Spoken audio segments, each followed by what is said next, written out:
The daring rescue mission is underway to save an aging and valuable telescope from falling into Earth's atmosphere. NASA's Swift Observatory has helped scientists study distant galaxies for more than 2 decades, but now it's in danger.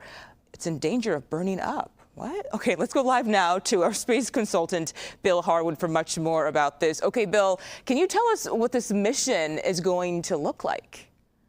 Yeah, it's really interesting. As you said, the spacecraft, the Swift Observatory, has been slowly dropping out of orbit. This is kind of inevitable for satellites as they encounter the extreme upper atmosphere over years and years of exposure.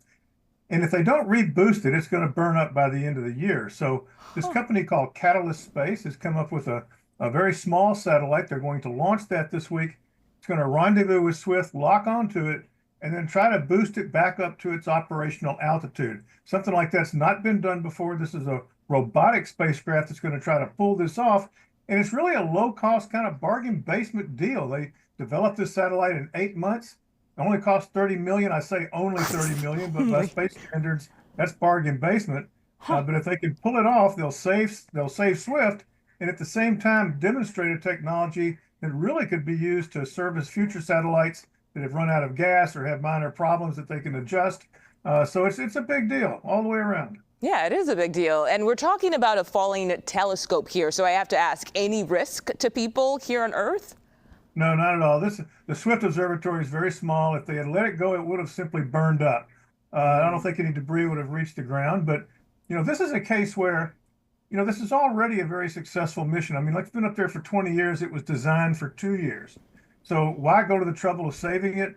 Well, first of all, the science is really first rate. They're studying some of the most violent explosions in the universe with this telescope. It does it better than anything else up there. And it's giving them a chance to test this satellite rescue technology. If they can show this works, you can think about this on larger scales with something like the Hubble Space Telescope, that sometime in the early 2030s, that's going to come down if they don't do something about it. So it's a perfect opportunity to test the technology and save this very useful science observatory. Yeah, certainly sounds like it. Okay, Bill, so NASA astronauts, they're also performing a spacewalk outside the International Space Station, and the mission there is to fix a robotic arm. Can you talk to us about the work being done and why this piece of equipment is so important? Oh, absolutely. The space station was built with Canada's robot arm. It's a 58-foot long multi-joint arm. There are 7 joints in this arm, and it's really remarkable. It moves kind of like an inchworm around the space station. It can carry astronauts, it can carry equipment, do repairs, maintenance, that sort of thing. One of those 7 joints has failed, and so they're replacing it. So if you want to think about it, it's like surgery in space. They're literally taking the arm apart as we speak.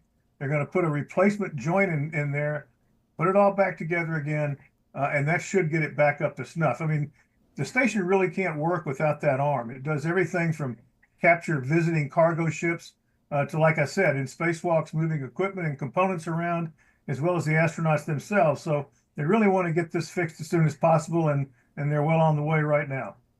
Good to know and good to see it. Bill Harwood, I always learn something new when we talk. Thank you so much for your time today.